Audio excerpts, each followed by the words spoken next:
Man has climbed Everest, and he has scraped the depths of the ocean. He has fired rockets into outer space and split the atom. He has invented, devised, created in every realm of human endeavor, and everywhere he has triumphed, broken records, achieved miracles. I said in every realm, but there is one that has been neglected, Mr. Bond. That one is the human activity loosely known as crime.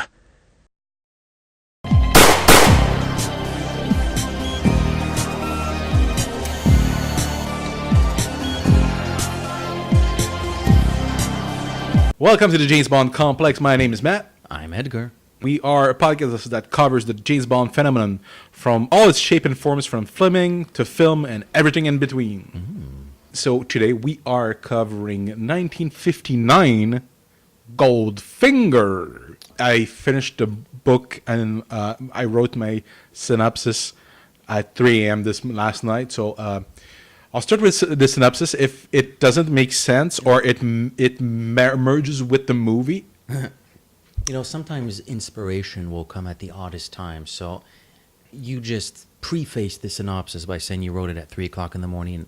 I have faith in you. I want to hear this. I didn't read the book, so I kind of need to hear it anyways. All right. Goldfinger. Happenstance. While in transit in Miami, after an assignment in South America, Bond encounters Junius Dupont, a man that had previously encountered Bond during the events of Casino Royale. Remembering the card skills Bond displayed at the time, Dupont hires Bond to find out how Auric Goldfinger, one of the richest men in the world, has been able to cheat him out at cards. Bond discovers that Auric relies on Jill Masterson, a beautiful woman that feeds him card information. Once exposed, Bond flees with Jill in tow and returns to London. Coincidence! Back in London, M and Colonel Smithers from the Bank of England are also wary of Goldfinger. It turns out that they suspect he is a banker for Smersh. 007 is tasked with investigating the millionaire. Bond and Goldfinger accidentally bump on a golf course for a high-stakes 18-hole game that 007 wins by out-cheating Auric. Bond then trails the millionaire to Switzerland and saves him from an assassination attempt from Tilly Masterton, Jill's sister, out for revenge after Jill was killed by Goldfinger. Enemy action, captured, tortured, and alone. Things look pretty bleak for Bond. It isn't until Goldfinger decides that he wants to emasculate Bond by turning him into his personal secretary. Apparently, Goldfinger needs all the help he can get. His personal bodyguard and the army of gangsters he assembled for Operation Grand Slam, a plot to steal the gold at Fort Knox, requires more manpower than initially planned. The plot is thwarted because of a note that 007 was able to send to his friend Felix later. Sadly, Tilly is murdered during the battle at Fort Knox. 007 has a final encounter with Goldfinger aboard an airplane. He survives with Pussy Galore, a gangster in league with Goldfinger that finally turned on the would-be gold baron. And that sounds like Goldfinger. I wrote this at 3 a.m. again. I did have faith in you. Sorry. No worries. The point is we basically spoiled this silly, as we do anyways. We just want the listeners to know exactly what happens. In case you haven't read General plot outline, we'll go beat by beat. Exactly. Where do you want to start with this one? You usually start with the beginning? So we usually start with the beginning. That's the traditional way of doing it. Now, this first chapter, I was telling you this before we hit record. I read this book a little bit too early. I like finishing my book just a few days before we hit record, because there's obviously I haven't read the books as often as I've seen the films, and of course there's more detail in the book. So the earlier I finish the book, the more likely I will forget some of the details. So I actually reread the first 50 or 60 pages. And curious little opening chapter. He's at an airport in Miami, and he's not reminiscing, but rather he is mentally digesting a mission that he just completed that took him to Mexico. He's very... he's pondering on a man he killed. He seems very... he seems to be questioning his capacity to withstand sort of the grotesqueness of killing people. It's a very bizarre way to start the book, but I guess, again, this is sort of Fleming trying to have the character of James Bond grow a little bit. I guess when self-doubt starts setting itself in, it provides a different perspective on a character that we've been reading for 6 books already, who we think we have a pretty good handle on, and now all of a sudden he's questioning. What is he questioning exactly? Honestly, I think he's just being melancholic. He just killed a man, and it always affects him a little bit, killing in cold blood. And he doesn't really like it. He doesn't like it, No. and at the same time, he does. That's the like. He's always craving those tough assignments, but when they come more after, he's like, "What the hell?" And he's just. I think he's in postpartum depression from PTSD. Well, no, that PTSD would be something different. But yeah, I see what you mean. And so before he can get on his plane, actually, no, there's an announcement saying, "Oh, your flight has been delayed. It's going to take place tomorrow morning or in 2 days' time." And by happenstance, an old friend, well, not a friend, but an old acquaintance from the first book, Casino Royale, shows up, Dupont, who remembers Bond very well. And he needs Bond for a very particular mission. Now, I kind of like this section of the book. We'll get to the sections of the book where I'm maybe a bit less of a fan of. But I do kind of like how this one starts. I like this idea of Bond meeting up with an old acquaintance. And through that old acquaintance, we get to learn who our villain would be in a manner that is very similar to the first few chapters of Moonraker. We have a megalomaniacal, obsessive character who we learn about through a form of gambling, and via this form of gambling, we know that he is a cheater and he will win at all costs. It's very similar to Moonraker. It's very similar. Like I told you initially when we did our review of Moonraker, I said it was a better version. Well, not a better version, but it recycled elements from Casino Royale, and I think he does recycle a little bit Moonraker to certain degrees. But I feel like, and I think I've read somewhere that the initial impetus for the creation of the book Goldfinger was actually a short story. The first third was supposed to be a short story. Everything, really, yeah. And if you look at it, after he exposes Goldfinger, that's a complete story. Well, it kind of is its own little mini adventure. But we could make the same case about the first 4 or 5 chapters of Moonraker, though. Yes. You could make that argument. Yes, but I think I'm pretty certain that is a fact, because Fleming is the next book that comes out is actually a collection of short stories. Yeah. So he's already in his mind working on a short story form, and Goldfinger is a failed experiment at a short story because it evolved into a full book. Fleming probably started it as a short story and then got so intrigued by his own creation. Because Goldfinger, the character, I do think he's a fascinating creation. I think probably Fleming fell in love, so to speak, with his own creation. He said, you know what, I'm not going to keep this as a short story. I will expand this, to a feature. I say fail, but it doesn't. It's as a short story, it's too long. So it in that case, it's a failure, but it's not. Doesn't mean that it's bad. It's just that he tried to make an experiment as a short story, and he got, like you said, probably fell in love with his own creation, and oh no, I'm keeping that guy around a little bit longer. Yeah. And the physical description of Goldfinger. A moon-shaped head, but not really a moon. There's a passage. Unfortunately, I probably should have put the bookmark on that page, but I love the part where Fleming says he looks like a collection of parts from very different human bodies. He's a Frankenstein. He's very short. I think he's like 5 feet tall, and he's wearing like a bikini bottom. Just weird. Red hair. Why? Drax had red hair. Goldfinger has red hair. Did Le Chiffre not have red hair? Yes, he did. Man, this guy. Judas, it's biblical. Possibly. Like redheads has always been associated with traitors and bad people. I think it's biblical. It comes from apparently Judas had red hair, if I remember correctly. Rumor has it Judas had red hair. Rumor has it. The word on the street. The word on the street. Judas has red hair. Can't trust that mofo. Oh, the name Goldfinger. It was an architect that built houses in London, and Fleming was not a fan of his work. Really, like it's a bunch of like it's. I say, what's this butt-face ugly home? What's your name, sir? Goldfinger. Oh, thank you for the inspiration. Erno Goldfinger was his name. He called them like ugly brown brick houses. You might say mud? But if I was going to cast a more legit, like physical description of Goldfinger today, I would cast Danny DeVito as Goldfinger because he's very short. He's kind of like. I'm not even sure Danny DeVito's 5 feet, is he? He's probably even shorter. But it's just the awkwardness of his physical. But he still has a strong presence. He could still. I would actually cast him today as a Bond villain. It would work.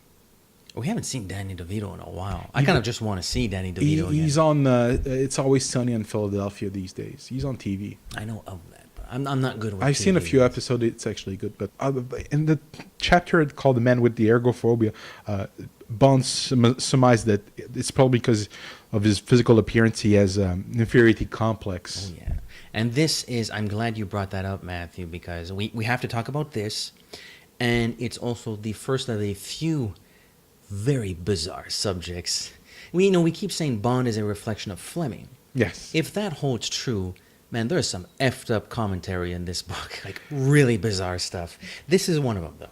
So the fact that he is short. There's another line which made me chuckle. All the problems in the world are caused by short people. Hitler was short. Napoleon was short. I'm not going to trust this Goldfinger chap. Like, what is going on? Like, what are we reading? What are we writing here? I think it's Freudian, actually. Fleming didn't come up with all of his own ideas. It's something that Freud said. I'm not going to argue against that. What I will argue, however, is it's Fleming taking... I'm not going to start bad-mouthing Freud or Carl Jung or whatever, but it's Fleming taking... a potentially interesting idea that has been studied and analyzed and using it in such like a retarded way. It's like, he's short. I'm not going to trust him. What? What are you doing? Well, you're James Bond. We You're always say that his villains are human monsters, and thanks to the book, we're pretty good at finding animal counterparts. They're like Spider-Man villains. They're all animals. And for this one, I might have an idea what he is as an... A Kung Fu Panda? A Kung Fu Panda, no. Because initially, I think maybe he's a cat because Fleming describes him like being almost golden, all with the red hair, being super tan. We do see a cat later on, which is, I think, orange or something. Yes, that was my initial. But I think he's meant to be a dragon because dragons in Chinese mythology, they're known to be gold hoarders, keep the gold, and. You mean in Middle Earth mythology? No, in Earth mythology. If that's the case, also Bond is actually Saint George. He's going to slay the dragon. So I think he's meant to be a dragon because he's hoarding. He's really like it's really weird how much he loves gold. Like it's creepy. He does like it a lot. He does like it a lot. I'll say it right now. He regularly paints as, what's her name, Jill Masterton, because I think I mispronounced her name earlier. Jill Masterton painted in gold, and he has sex with her while she's painting gold. Because he loves gold so much, he has to F it. That he can't get his schwang up unless the woman's painted in gold. What? It's messed up. We do. Well, you just mentioned Jill. We do meet her. Jill's actually helping Goldfinger cheat at Canasta, which is not a game I know anything about. Something about points and cards. Yeah. Right? Well, most of these games are about the point, but I didn't understand the concept. But so Jill is actually in Goldfinger's suite in the hotel, and she has binoculars, and a little radio communication set. I think Goldfinger pretends he's hard of hearing. Yes. It's not hard of hearing. Mr. Bomb, B-O-M-B. Yeah, that was kind of funny, actually. Yeah, I put it in my notes. And so Jill is assisting Goldfinger. She has the binoc. She's looking at Mr. Dupont's hand from afar from the suite, and she's actually talking into She's the card whisperer. Essentially, that's what she is. So Bond infiltrates Goldfinger's suite thanks to Dupont, because Dupont owns the hotel, so he gives Bond the keys, and he meets Jill. I think I said Masterson. It's not Masterson in the book. I don't. It's Master Tom, Whatever. But we're probably out of slips from, because I mean the movie and the book. Jill and Tilly. Jill and Tilly. Yeah, Jill. Jill. I like her introduction. Bond comes from behind. He comes from behind. So he comes from behind, and she's sort of kind of bored. She's doing her fingernails while she's observing Dupont's hand, and she's dressed, in her brassiere, and her feet are sort of dangling from the table. Like, the description makes her kind of like, she's in it for the money. She's having a little bit of fun, and whatever. She doesn't really care about this. She's in. You got your guns for hire, and you got your babes for hire. She's just a babe for hire. But there's an innocence to that character, because I feel that there's an insouciance. Like, she doesn't care. She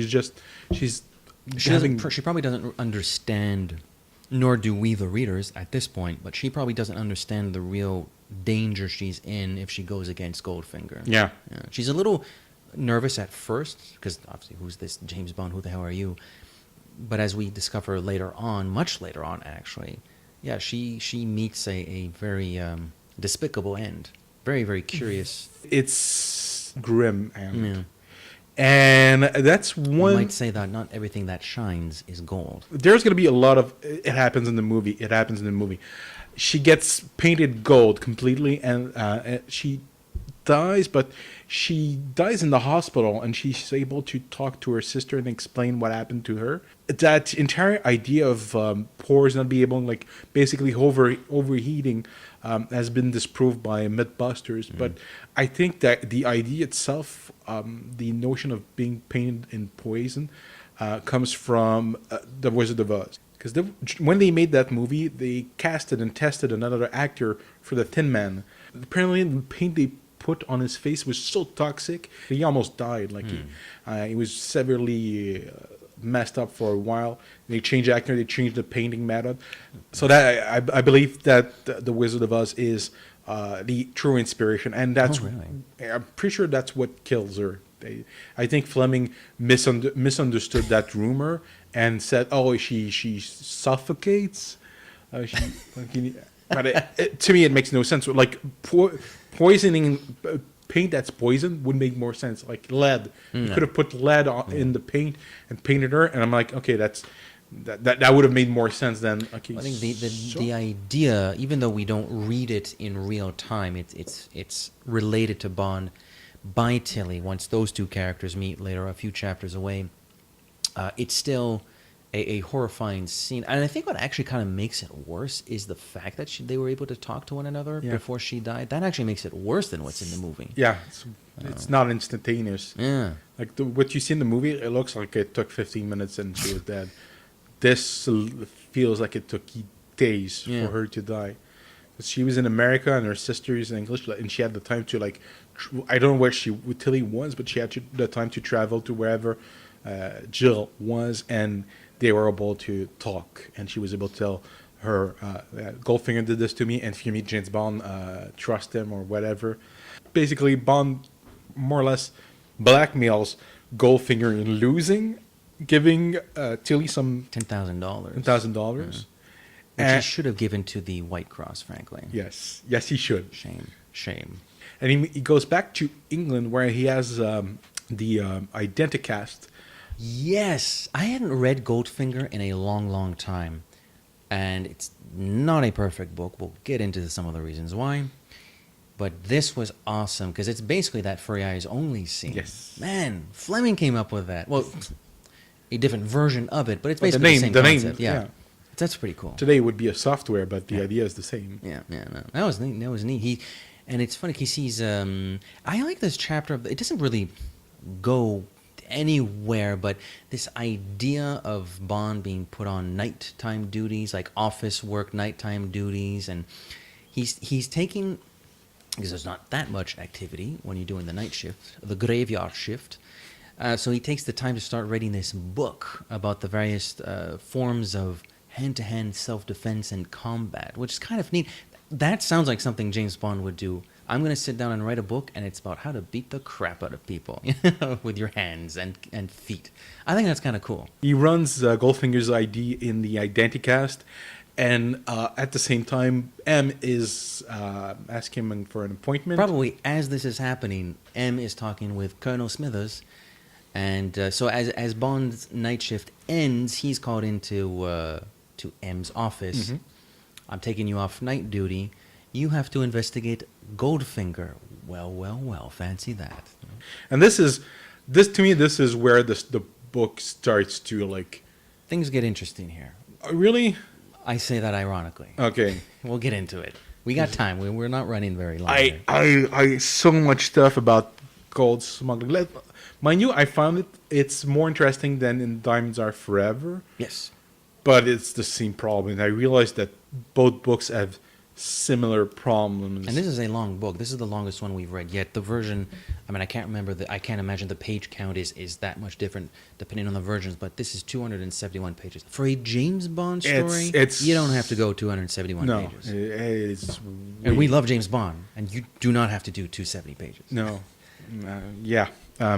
We find a lot of stuff about...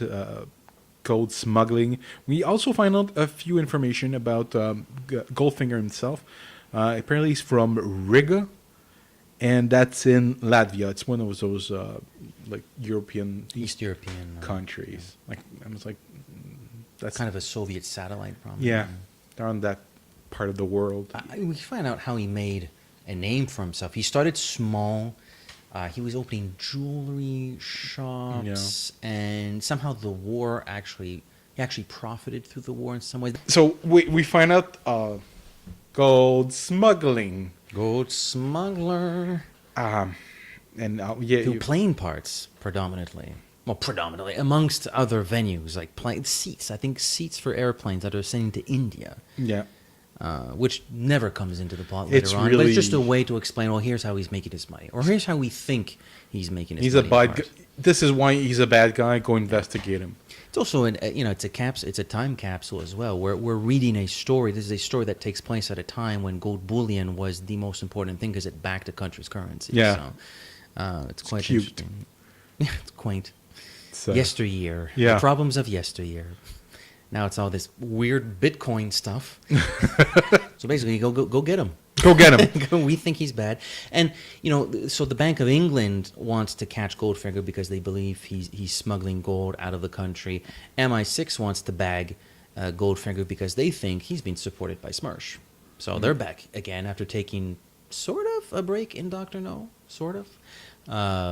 Almost. They mention the Russians. They don't use the word Yeah, Smersh. they barely mention the Russians in Dr. No. And now, It's more of an afterthought. and even here, they're there, but they're not. They're mentioned. They're not a presence. No, they're not. Well, they are and they aren't. We don't see the Presidium or whatever the hell it was with General G. But if Goldfinger is a member of Smersh, But they speculate. They never find out if he really is. well, we find out later, very, very, very late in the book, he does say that He he's does, going and- to take refuge with the help of Smersh. So if he's going to take refuge Oh. in the Soviet Union, it's because in some shape or form He they have been worked lending for him a them. helping hand. Yeah. Yeah. Okay. He might be a gun for hire, but he's a gun for hire for Smersh. So So we finally have the greatest.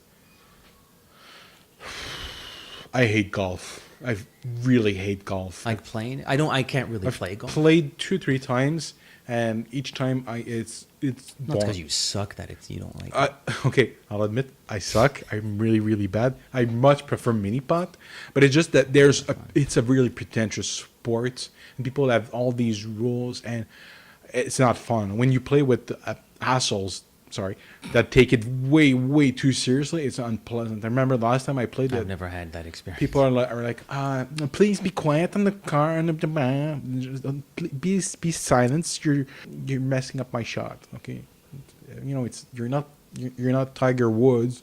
You're not paying for millions. F off. We're having fun here. That's why people who play golf take themselves way too serious, and it's unpleasant. It's an That's expensive sport. why. Mini putt, cheaper, better, more fun. Plus, you get like crazy stuff. Yeah, little windmills and Yeah, stuff like stuff that. like That's that. fun. I like mini putt. Mini putt sauce. It should have been a mini putt sequence. Oh my god.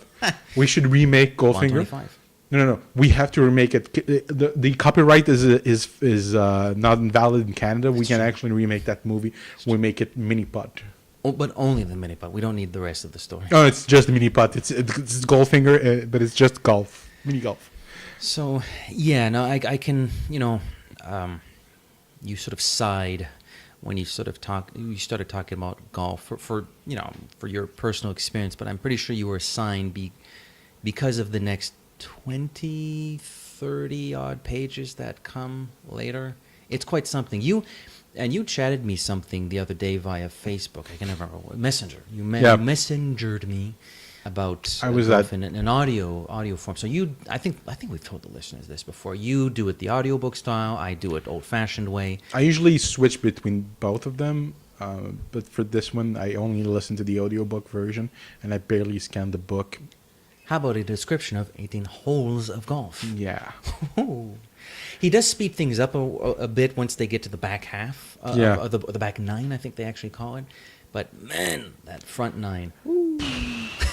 You said when we did our first episode, you had issues with Goldfinger, and this is where they start in earnest. And unfortunately, it's not the only problem I have with this book. Oh, but this is one of them. It's a long, boring sequence.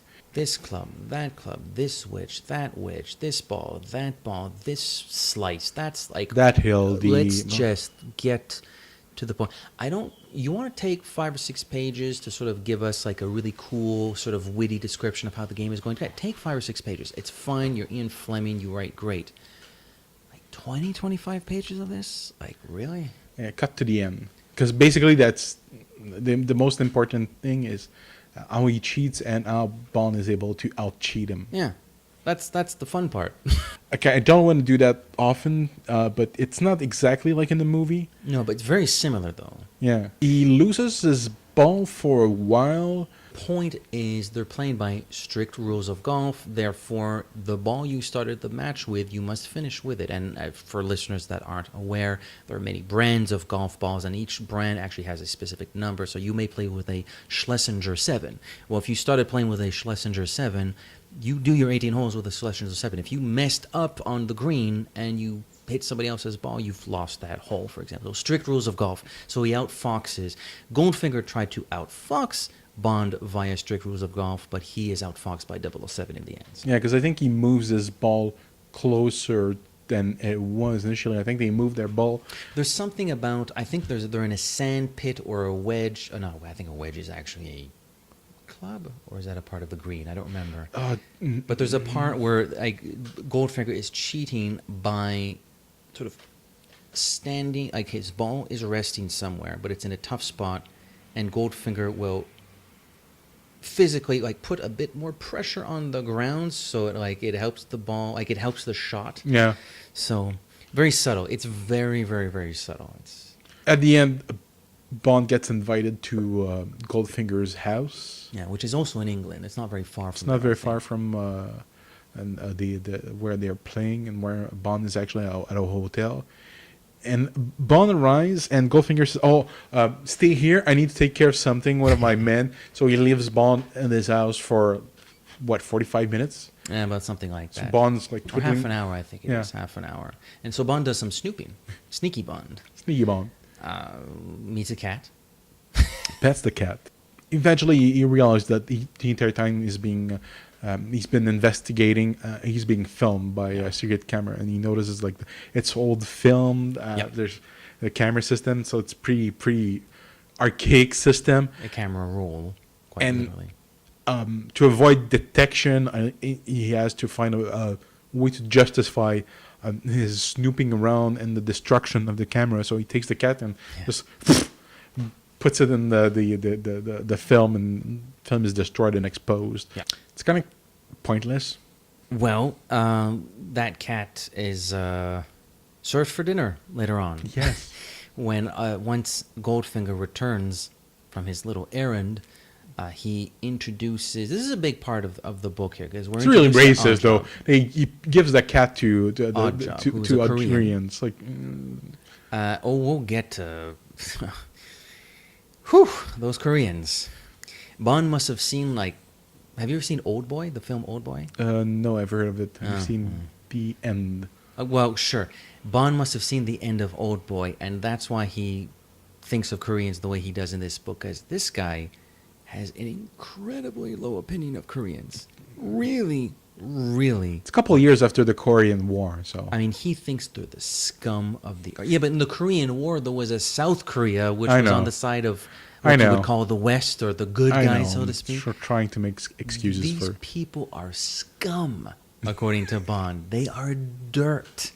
It is unbelievable. I was shocked I was reading this. Like, Live and Let Die was like racist despite himself, because he thought it was cool.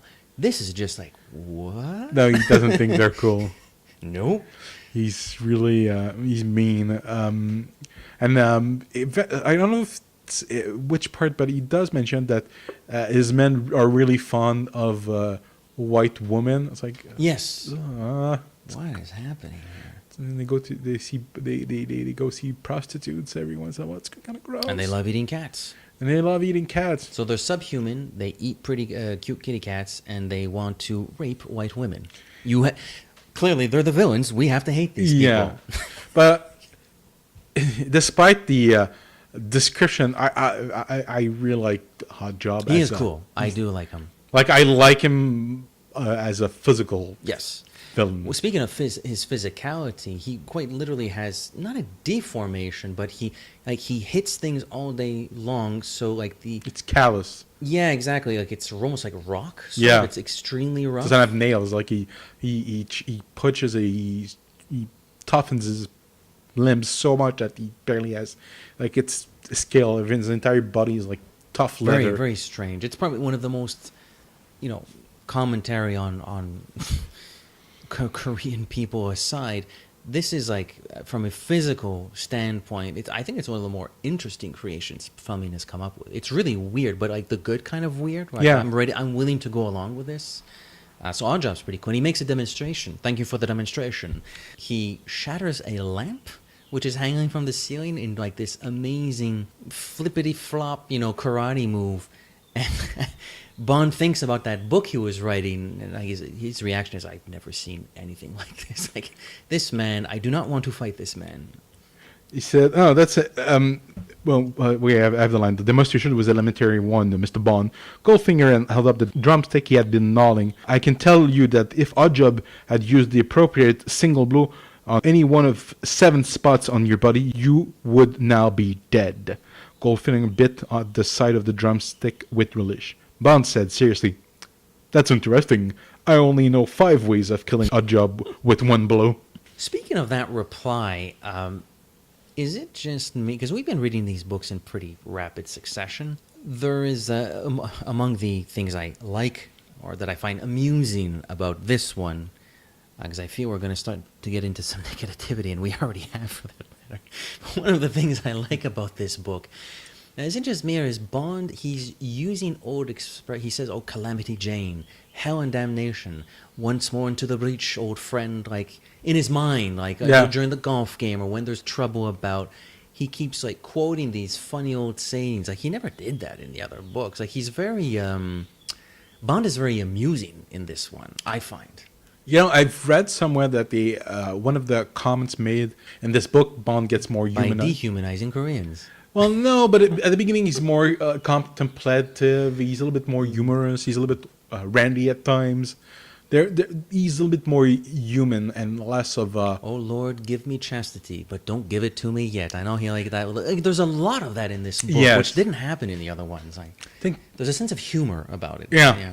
I think... Because usually there's humor, but Bond is never... is rarely in the first couple novels, rarely the source of humor. It's a crazy plot. Well, one of the lead characters is named Pussy Galore, so we're more back to the Moonraker crazy plot than the more serious From Russia with Love or Casino Royale. We're in a crazy takeover the world. We're in Moonraker Dr. No territory. Yes. Where it's like, what the hell Even is this? Dr. No is more in between than this one. This one leans... I don't know. Those chapters where I have an obstacle course for you. Like, that's where that's at the very end of the book. True. Goldfinger, we're not even halfway through, and it's it's already starting to show the crazy. Finally, Bond is forced to tail with his. He's not driving the Bentley. He's driving in a Aston Martin. Yes. Yes.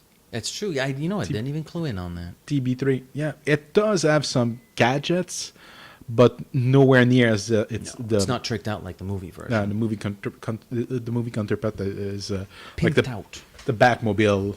Pretty much, yeah. It's Batmobile Prime. Yeah, and this one, I have a compartment for my cigarettes and my gun. My Colt, yeah. A Colt of all guns. That's kind of an interesting gun to give Bond. And here's another passage. Now, I like it more than the golf game. I'm more interested in, because you're exploring a countryside. And these are actual roads, so it could be useful. You never know. But it is a little long. Like, there's a lot of this town. I usually look for all because he makes reference to restaurants, and I usually go for that type of stuff. I usually look for that, but I try to very quickly. But it was very, very late when I did try and make that investigation online, and I don't think any of those places are around anymore. Like the restaurants he mentions, they're probably closed years ago, because that book was written and published in 1959. So, interesting little factoid about James Bond: the hotels he likes staying in most are the ones at like the train stations or something like that. He likes staying on those ones. It's like they're less popular, but they're still well equipped. I don't know. He gives some sort of a reason as to why he likes going to those hotels more than any others. I missed that part. Yeah, no, I'd have to. Again, now we're in the section that like I finished reading a week ago, but that did strike me as curious. And we kind of meet Tilly. Tilly. There's this other car that's tailing. He's tailing Goldfinger and Oddjob, but so is somebody else. We don't know who it is yet, but it turns out to be Tilly. And she does. And they go through France before they reach Switzerland. Actually, it's a lot of time in France. Although we don't really meet any French characters because they're always in their cars. But yeah, she does mention Bond. Like he finds her very attractive when he sees her, and but there's something. I'm going to be careful with what I say. He notices something about there's something you might call it austere. Yeah, you might she's call cold. it prideful, but distant. Yeah, a little bit aggro. But yeah, again, we find out why eventually. Yeah. But like Bond, it's almost like being a sex maniac. There's this sixth sense that kicks in. My pants is tingling in my pants. Yeah, exactly. I got a little itch down there. Do you mind? Yeah, not at all. You're funny. You know what? We did our Casino Royale episode. It's in the past. You want to do it again? But he can tell something is, let's say, off by what you would normally expect people to behave like in the 1950s. Yeah, we're a little bit smarter in 2018, but by late 1950s standards, there's something weird about her. And I'm going to ask you a question regarding. No, I'm not a lesbian. No, not. Who's the lead? Who's the Bond girl in the Goldfinger novel? I have no idea. It looks like it's going to be Jill. No. Looks like it's going to be Tilly, who sticks around for to me, it's Tilly. Time. And Tilly, but she never engages with the story, really. But she stays around. She's a character throughout the book, and she only dies in one of the two last chapters. But she's not a strong character. Neither is Pussy Galore. Stronger than Tilly, I feel. When she gets 3 scenes, and maybe she has 5 lines in the entire book. She holds her own with the boys in that meeting. Tilly has motivation. I don't know. But once Pussy shows up, which is I'm glad we're doing Goldfinger episodes now. Once Pussy shows up, Tilly sort of like melts. She's no longer really a character anymore. Every time Bond is like, we have to do this, otherwise you and I will be dead. No. I'm going to go with Pussy now. I'm like, come on, follow me. Do you want to die? No, I want to go. She's not really a character. I don't know why you wrote her this way. It doesn't. It's crazy. Because it's the late 1950s, and he probably didn't know a lot of lesbians. Honestly, I mean, come on. But still, I mean, both Pussy Galore and Tilly Masterton are so similar. They're both a little bit nebulous in what their sexuality. Particularly, they're almost the same. It feels like you want to write a lesbian lead character and a Bond converter, but he wrote her so cold and distant, and you realize I can't do this. I can't switch her. And introduced Pussy Galore as something fake lesbian because she was like raped or something like that. He gave Bond someone to in quotation mark fall in love with at the end of the book.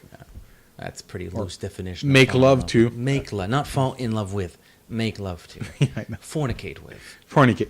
To me, it doesn't make sense. Like it really feels like the end of the book. The book itself is. It's a disappointing character because it looked like it was starting with something interesting. I'll grant you this much. You said Tilly's, She has more motivation than Pussy. What's Pussy's motivation? Make money, and survive. No, I hear what you're saying. I think she starts as a strong character. She starts as a strong character, but she grows weak once she sees Pussy. I don't think. I don't think. Once he introduced Pussy, I don't think he knew what to do with Tilly. No, Pussy makes her weak in the knees. Yes, apparently so. I know. Affects Bond too. Leon. Absolutely. So we travel across Europe. Especially when you got galore too. we travel across Europe. We make it. Bond has an encounter with Tilly. He's more.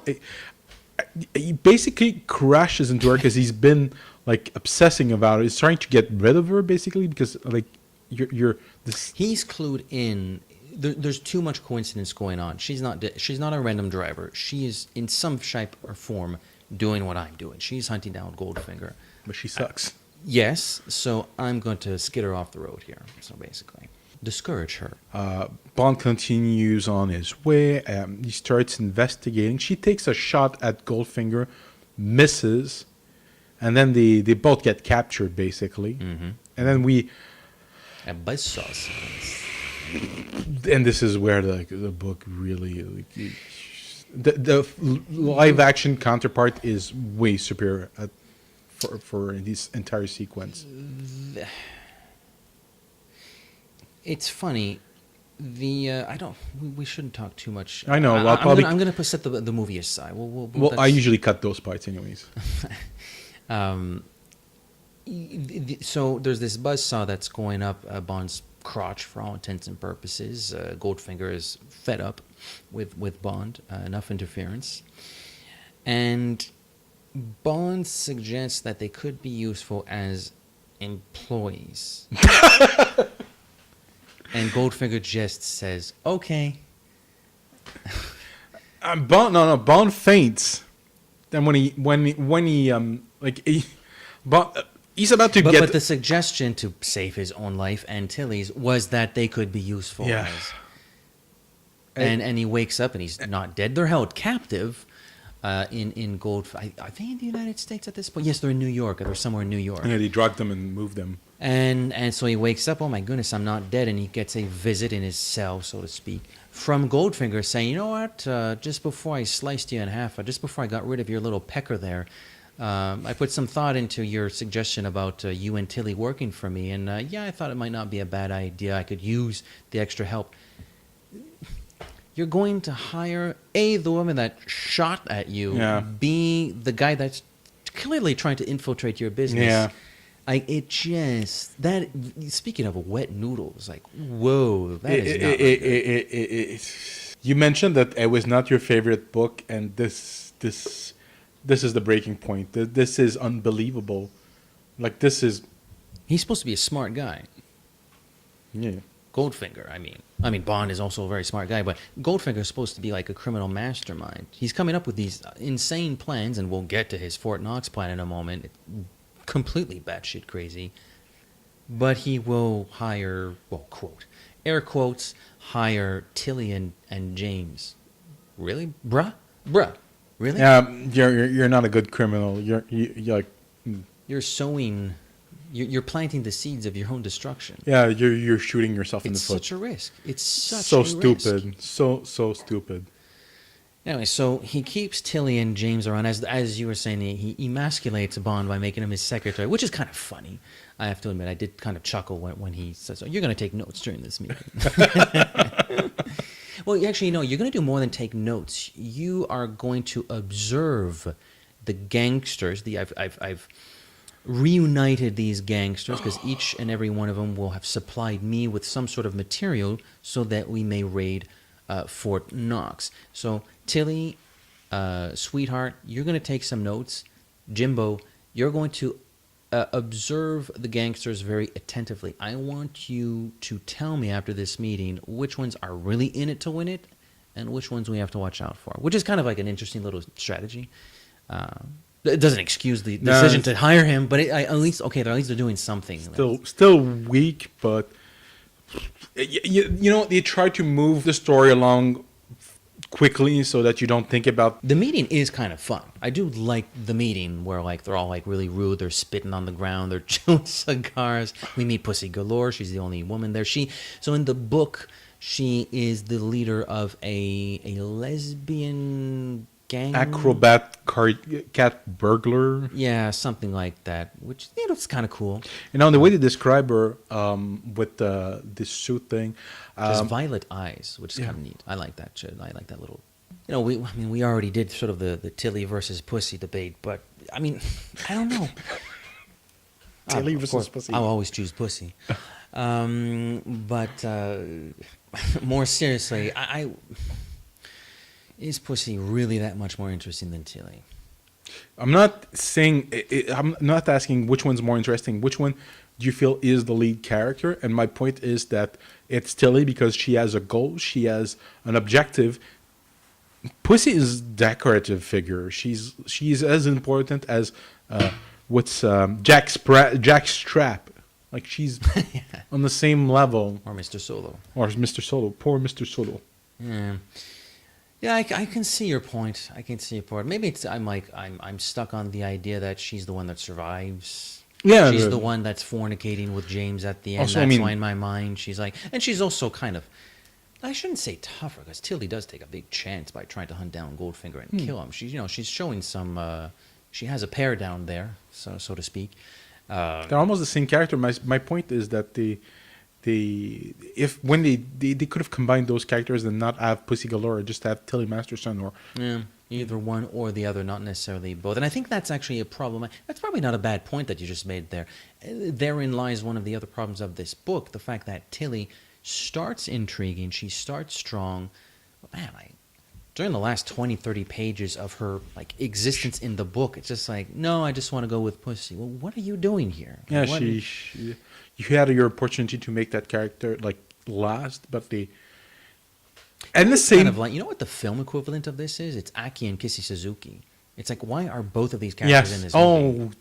Good point. It's Aki and Suzuki. You just blew my mind. Well, you're welcome. I'm losing my faculties, right? But it is really what they did here. They Kissy Aki, that character, because Operation Grand Slam. Okay, if I understood this correctly, we get a really complicated. Really good little planning. They're going to steal Fort Knox. Steal it. They're going to They're poisoning the water supply at Fort Knox and the neighborhoods in the vicinity. So the whole town essentially will die. He claims they'll fall asleep. They'll actually die. They will come in as a platoon of doctors and nurses to investigate this calamity, this sudden calamity, this tragedy in Fort Knox. But they'll have the dynamite with them. No, they haven't. They haven't. I wrote that down because he has a nuclear bomb. Yes, but it's not. This is where the movie and the book got confused because he has an explosive device, but it's only to open the gates. Yeah. And they have this ungodly number of trucks too. Again, if you're going to steal Fort Knox, or steal from Fort Knox, I should say, you're definitely going to need a lot of trucks. It just feels like, I guess if everybody's dead, you have the time to do it. But it does strike me as a little bit cumbersome. Like, man, you have to do a lot for this to work. Yeah, this is the plot is insane. Like it's cool, but when you start thinking about it, it is insane. It's It's just, very bold. It's cool because it's bold, but when you pay attention to the details, it's like, my God, can't we just steal from somewhere else? Like, no, I'm they sure- did the exact same plot for Die Hard 3, where they steal because the gold is actually apparently not in Fort Knox. Actually, it is in apparently. I don't know if it's still this because Die Hard 3 is like 20 years old now, but it was at one point most of the gold was actually in New York City. Like apparently, Maybe. the plot from Die Hard is a little bit more accurate than the plot from Goldfinger. And they do go from New York to Kentucky, so well, there's maybe something there. A little inside, unrevealed joke by Fleming, like this is where the gold really is. That's why they're in New York. But Oh, another thing that's so. This book has promises, and it promised that they don't necessarily fix in the film adaptation, but it promised that more evident in the book. Bond is very passive throughout the second half Yeah. of the book. He's captured and he's like, okay, Goldfinger's doing this. Goldfinger, like he's really passive, and the only way he finds to save his ass and save the people at near Fort Knox is to send a paper with a message in a give it lavatory to Felix later. so that Felix Leiter gets it and possibly is able to assemble a force to stop Goldfinger. And at first you think... But as we know, just like in some other books, you can always count on Felix during the last couple chapters. Deus Ex Felix. Felix. Deus Ex Felix. He shows up with a bazooka. I love the that's idea kinda cool, actually. of a man with a hook shooting a bazooka. Because they're at the train station. They come in by train, whereas in the film it's by truck. So they're at this train station, and yeah, Felix shows up with a lighter, with a bazooka. Pardon me. So that's kind of neat. And Bond like rips it out of his arms, like, "Give that to me. I gotta blow something up. I gotta get it off."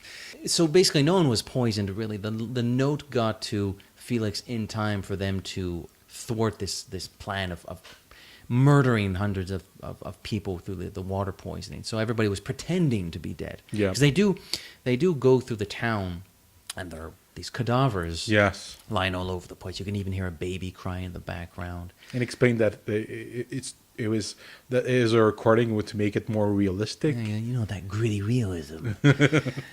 So nobody's dead. Everything's okay. And I kind of like the term you used, the Battle of Fort Knox. That was cool because there is a bit of a battle. It doesn't last very long, No. but there's a bit of a battle. But Goldfinger and Oddjob escape on their train. Yes. Not before Oddjob is able to kill. That's true. So Tilly, poor Tilly, who I have to read that. Wait, I think I wrote it down. The girl's hand tugged at him. She screamed angry, No, stop! I want to stay close to Pussy. I'll be safer with her. that makes two of us. Yeah, and what he says later on. I don't think I wrote that part. Basically, he has a really dispiriting passage where he talks about her.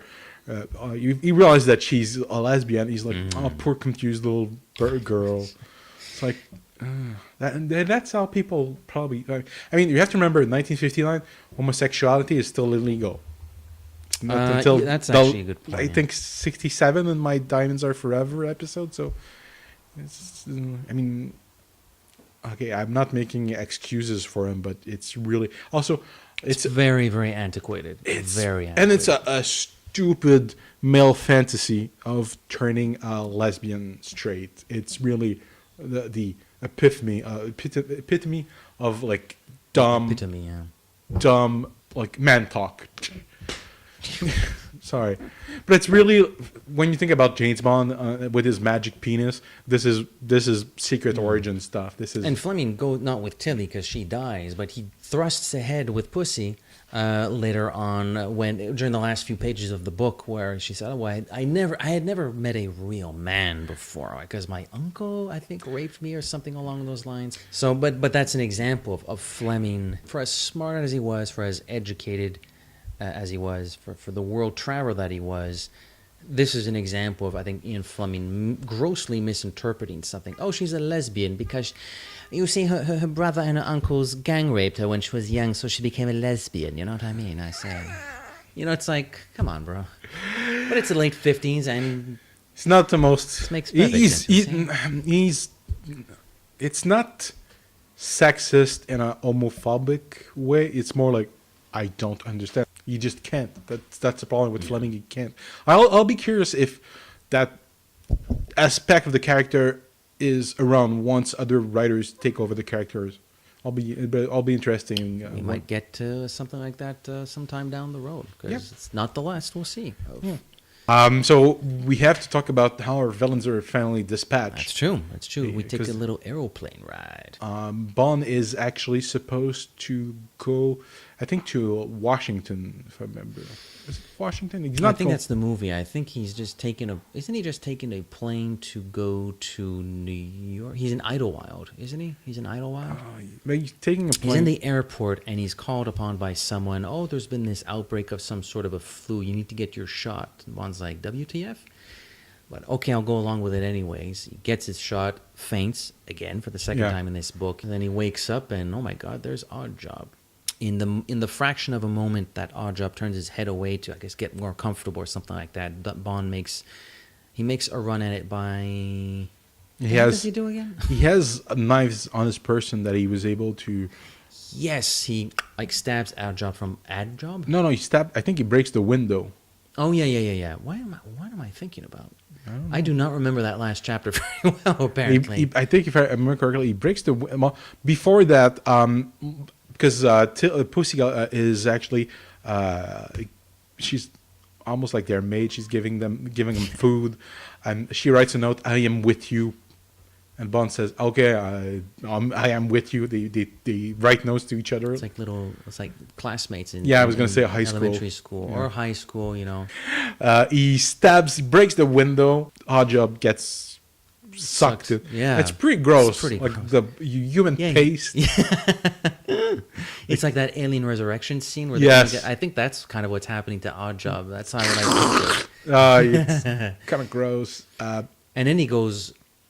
I think there's a great line from Fleming, because Goldfinger is still there. Now the plane is in some serious turbulence at this point, and Goldfinger's sort of standing above him. I think he breaks his ankle or something like. Bond breaks Goldfinger's ankle to get the upper hand. He goes on Goldfinger. There's a sentence that says something like, "For the first time in his life, James Bond went berserk," and he just starts punching him or strangling him. Basically, he chokes. Yeah, Goldfinger. chokes. He strangles him, and that's the. Bond plane crashes. They survive. Bond has.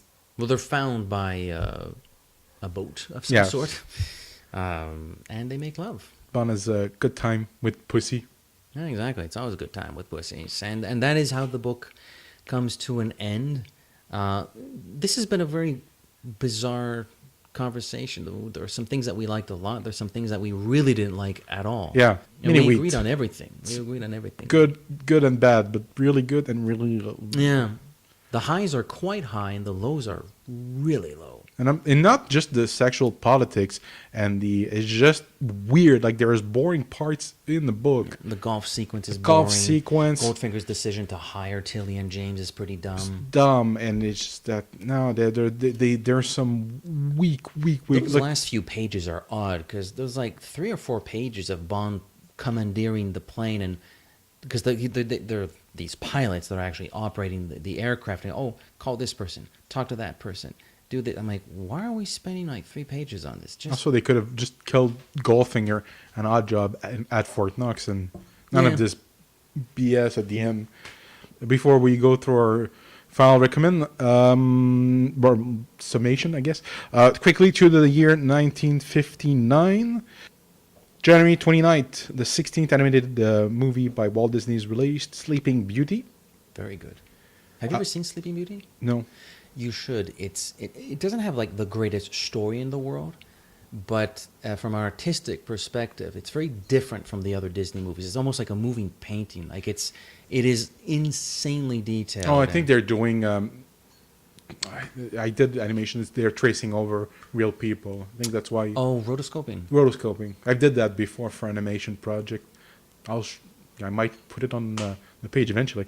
February 20th, the Canadian government, us, cancels the Avro Canada CF-105, the Arrow Interceptor aircraft, which was at the time the fastest airplane conceived.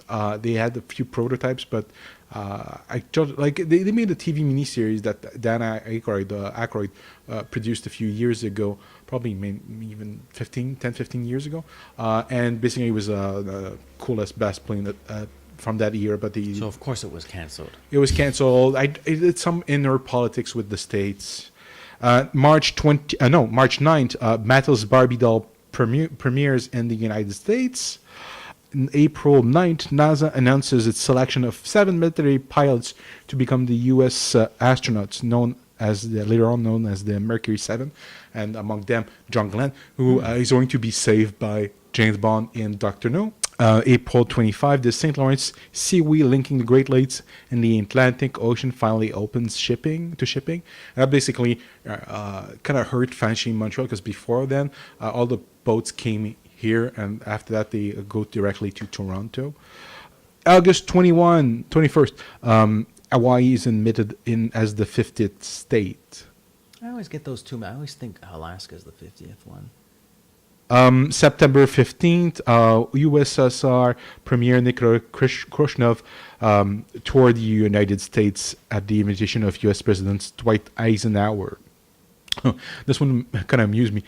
September 16th, the Xerox 914, the first plain paper copier, is introduced to the public, and we use that every day. Mm-hmm. It's very common. God bless Xerox. October 2nd, Rod Sterling's classic anthology, The Twilight Zone, premieres on CBS. Cool. Good show. Good show. I've watched maybe 1 or 2 episodes, though. I'm not familiar with that. I'm more familiar with the movie than the TV show. October 29th, the first appearance of Asterix the Gaul. Asterix Le Gaulois. Oh, yeah. Really? I didn't know it was that old. No, yeah, kind of new. Well, 1959. The cartoon came out with early 1960s, so within maybe 5 years they had... Never watched the cartoon. For me, it was always a book. I mean, or a comic, so to speak. Really? Yeah. November 18th, MGM releases the widescreen technical version of Banner, starring Charlton Heston. And December 1st, the 12 nations signed the Antarctic Treaty to preserve Antarctica. And now we have birds. We don't have that much for Bond. We have a few, but not notable ones. We have Clancy Brown. I don't know if he actually is January 5th, the same day as mine. He's actually the Kurgan in the Islander movie, the first Islander. I haven't seen it in a while. He's one of the trainers in... Have you seen Starship Troopers? I haven't seen it in a while. Okay, I think it's Major Zim, the one that trains them. Okay. He's always screaming. He's that character. But you probably know him more for his voice works. He voices Lex Luthor in the Superman cartoons. Never watched the Superman cartoon. Okay, well, skip. So basically, I don't know this person. January 31st, Kyle MacLachlan from Twin Peaks. Twin Peaks, yeah. February 26th, Tom Arnold from True Lies. I guess I'd mention him. Luc Besson was born on March 18th. I saw him in person last year when he was promoting... Valerian. Valerian. I haven't seen it. I kind of want to. April 15th, Thomas F. Wilson is born, and I'm certain you don't know who that is. No, keep forgetting this is audio. It's Biff from Back to the Future. April 17th, Sean Bean is born. Nice. Still alive. The same 5 minutes you gave me. The same 6 minutes. 6 minutes? Yeah. April 27th, Sheena Easton is born. Oh, and one of my favorite person in the world, April 30th, Stephen Harper is born, 1959. May 12th, Ving Rhames from Mission Impossible. What are we doing with Mission Impossible? Do you want to talk about them? Special bonus episode. Okay. There are a few, like we've been name dropping a lot of fake complex shows, but I think there are a couple that we really want to do. Yeah, One of them would be Mission Impossible. Another one would be Batman. Yeah. I'd really like to do one Bat complex. But the Mission Impossible one, with the new one coming out, we could Yeah. actually like do at I least wouldn't mind that. the movies. I love those movies. I can't stand this mentality. Well, James Bond is the best, so I'm going to poo-poo Jason Bourne and Mission. No, Jason Bourne and Mission Impossible are great movies. I love them. I love all of them. I love. My personality and my inclinations have me gravitate more towards Bond, which is why it's my favorite thing. But dude, if a Mission Impossible is coming out next week, like I'm there. I'm not the Grinch. I don't have like a small heart. Yeah, I have a gigantic heart. I can love more than what I can love Star Trek and Star Wars. Imagine that. Crazy. So something to look for in the future. June 11th, Hugh Laurie, who'd be great. That's Dr. House from House. He'd be great as either a Bond, like M. Like if they, He would actually. or a villain. And another one that would be great as a villain, Vincent D'Onofrio. That would be pretty good, actually. Yeah. He bashing like in Daredevil when he Yeah. decapitates the Not guy bad. with the Not bad, actually. And Frankly, he could be Kingpin as the Bond villain. That would still work, actually. yeah, Need yeah. to- more negotiations. Just finished the Universal deal. We're going to have to negotiate more stuff, but that would be cool, yeah. That would be cool. October 23rd, we have two birds. We have Weird Al Yankovic, who did the opening theme for Spy Hard. I have to see that. I've seen that years ago. I wouldn't be opposed to do a review of like really shitty The spoof complex? spoof complex like that. Austin Operation Kid Powers. Brother. OSS, whatever. Yeah, 117. Eventually, that might be. And also, Sam Raimi was born. You know, at one point he was in talks to direct a Jack Ryan movie with what's his name, who does the Green Goblin in his Spider-Man movie. James Franco. James Franco would have been Jack Ryan at one point. Didn't materialize, but I would have been interested. And December 31st, nobody's favorite Batman movie, Batman actor, Val Kilmer is born. I got nothing against Val Kilmer, but Yeah, maybe but it's not- his interpretation of Bruce Wayne and Batman it's very whatever. It's not inspiring. yeah, I wouldn't describe it as a bad interpretation. It's just not very inspiring. it's very subdued. Well, be polite, but he's not great. Well, when you got he's not Jim great. Carrey in the same movie, like mid-1990s Jim Yeah. Carrey, like everything else is subdued. And you have Tommy Lee Jones trying to be mid-1990s Jim Carrey. When you rewatch that movie, like it's insane. Yeah.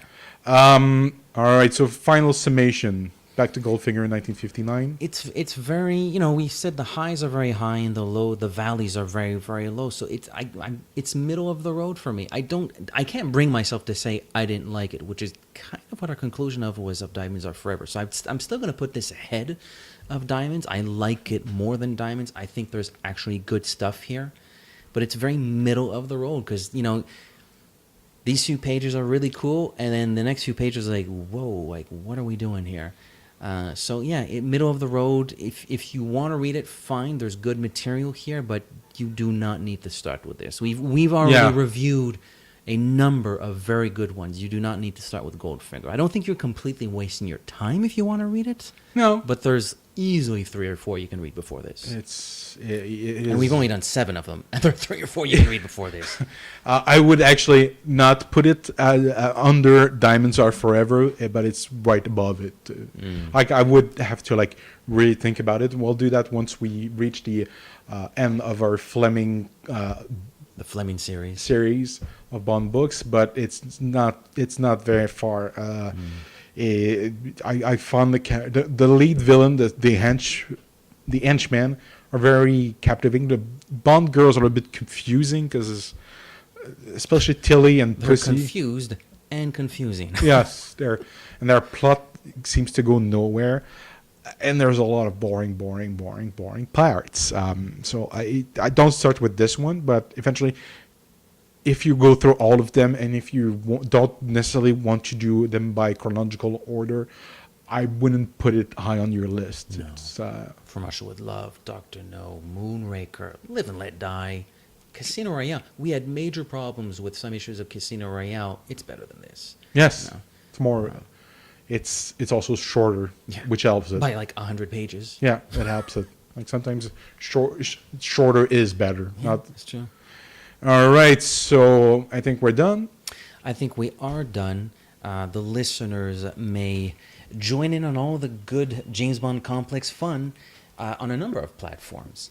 For example, Twitter at the Bond Complex. Search for us on Facebook, the James Bond Complex. We are on Instagram if you like pretty pictures, the James Bond Complex there. There's our home base. Thank you to our friends at Anchor who are hosting us there. There's the www.thejamesbondcomplex.com. There's Google Play. We are now officially on Google Play. I know, Matthew, you use Google Play. I do not. All the time. Me, never. But I do use iTunes. And you may, of course, subscribe. We implore, we beg. No, we don't beg. You do what you feel you have to do. However, if you can find the goodness in your heart as a James Bond fan to subscribe and give us a glowing, sparkling, shiny 5-star review, please do not hesitate. I'm on Twitter at double O Pop. That's the word double_OH_pop. Matthew? Mattoclair.com. I kept it simple. Your Twitter account is now .com. How did you do that? What? No. My Twitter, it's not .com. It's just Mattoclair. Okay, so I got a little confused. And just as James Bond is wont to return, so too will the James Bond complex with Goldfinger circa 1964. Merci beaucoup et à la prochaine. Au revoir.